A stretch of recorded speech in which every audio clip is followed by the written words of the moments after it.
Kata Ibnul Qayyim, fala tadhunnanna bi rabbika dhanna saw fa innallaha aula bil jamili. Jangan sekali-kali kamu berburuk sangka kepada Rabbmu, karena Allah yang lebih berhak, lebih pantas untuk segala kebaikan. Fala tadhunnanna bi nafsika qattu khairan fa kaifa bi dzalimin janin jahulin. Pada dirimu sendiri jangan kamu berbaik sangka, pede. Bagaimana kamu berbaik sangka? Dirimu itu zalim, dirimu itu banyak kejahatannya, janin, banyak jinayahnya, jahul, banyak kejahilannya. Wa qul ya nafsu ma'wa kulli sau'in atarjul khair min mayyitin bakhilin. Dan katakan pada dirimu, kepada jiwamu, wahai jiwa, kamu tempat segala kejelekan.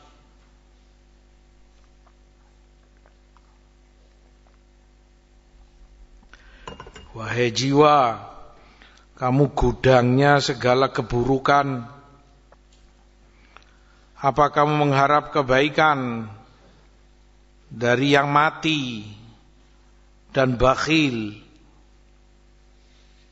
gak bisa memberi apapun sedikit pun?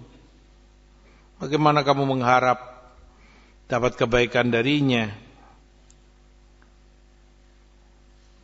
Wadhanna atau wadhunna binafsika su'a tajidha kadzaka wa khairuha kal mustahili. Begitu pula dugalah pada dirimu itu kejelekan karena cacat dan kelemahannya, kekurangannya. Dengan itu kamu akan dapati ya memang seperti itu. Kalau kamu koreksi, kalau kamu duga jelek, ya memang tepat dirimu banyak jeleknya. Wa khairuha kal mustahili.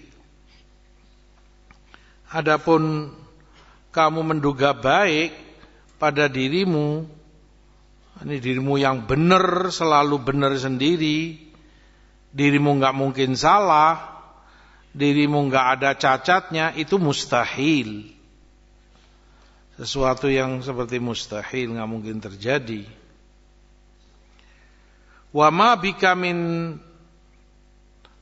tuqa fiha wa khair fatilka mawahibur rabbil jalili. Dan ketakwaan yang ada pada dirimu, kebaikan yang kamu miliki, itu murni anugerah dari Allah, mawahib, pemberian Allah yang maha mulia. Walaisa laha wala minha walakin minar rahmani fashkur lid dalili. Maka kebaikan semua itu bukan karena dirimu memang bisa lakukan itu sendiri, bisa dapati itu sendiri, atau bisa mengolah untuk mendapati itu, enggak bisa. Semua itu dari Rahman. Makanya bersyukurlah karena itu anugerah darinya. Berdasarkan dalil yang banyak bahwa itu semua dari Allah Subhanahu wa ta'ala.